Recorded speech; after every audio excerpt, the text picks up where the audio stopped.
When you're sitting at home and watching TV and you see across the screen that a young kid has been killed, or you're scrolling through Facebook and seeing that there's been a school shooting, or the photos where someone's been abusing a kid and you think, how could someone do that to somebody? And you're deeply sad. But then the topic abortion comes up and it's like all that's thrown out the window. But why? Why is it different? To some people, I could see where it'd be different because when you have an abortion, it is just an egg. But the thing is that egg does have cells, and it is soon to be a human being. So today we'll go through our three topics of the statistics of abortion, the opposing side, which is pro-choice, and our last one, the other options you have besides abortion, and then the side effects that abortion can do to the woman's body. According to www.cdc.gov, in 2014, there were 652,639 legal induced abortions reported to CDC from 49 reporting areas. That is almost 2,000 abortions every single day. The abortion rate for 2014 was 12.1 abortions per 1,000 women ages 15 to 44 years, and the abortion ratio was 186 abortions per 1,000 live births. And only since 2014, the abortion rates have rose by 21,000. Now, those cases obviously are like rape cases or cases where the woman was no longer to have the baby because it was unhealthy for them. But sadly to say that 85.5% of those abortions were unmarried women ages 15 to 20 who did not want the responsibility or the money to take care of the kid, and they did not want the kid at the time, so they chose to get rid of it. So a major case for that was unprotected sex. If you don't want the kid, then don't have unprotected sex.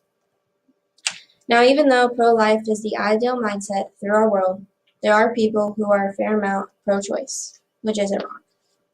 Many people who are pro-choice, they believe you have control of what happens to your body, which is correct, and I'm definitely not here to argue that point, because I definitely do believe that you have the choice to make with your own body. But for people who just get an abortion because they don't have the money, the time, the effort, or responsibility, that's wrong. Both parents of the unborn child should have to sign off, because it is your body, but that also is that man's kid, and he should have a say what happens to it.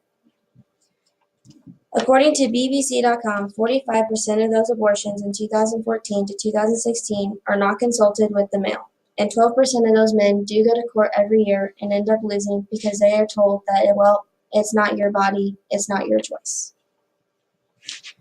Now, there is a case where abortion is such needed, like rape cases.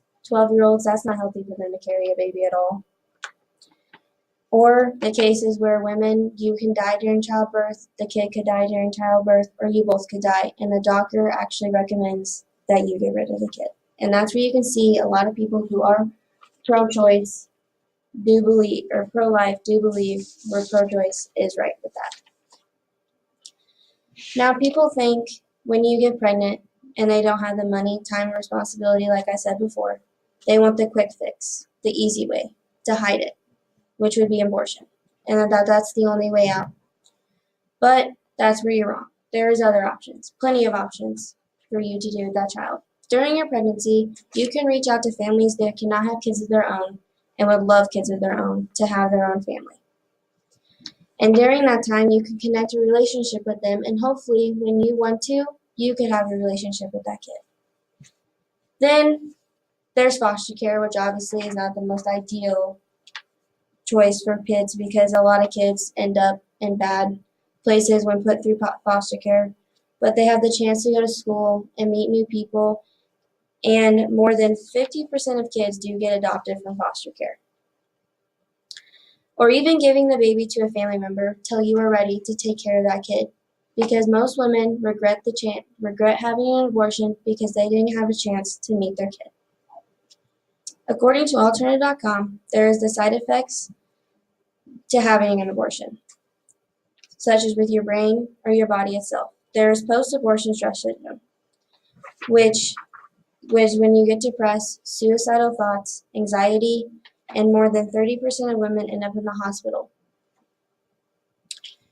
But that's not even all. When you have an abortion, you are ruining the healthy cells and the healthy skin in your uterus. And by the time when you actually want a kid, most women are not able to have one because they ruin the healthy lining of their uterus.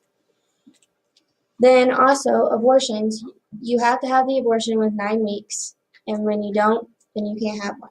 But with the such short time, that is where the post syndrome comes into play. Now these side effects, obviously there's not that many, and to you, some of you might not be that terrible, but they really are. I'm here to speak for those who can. Why have an abortion when there are many other options, ones that don't cost money either? Today we talked about the statistics and learned how many abortions happen a year, and then we listened to the opposing side.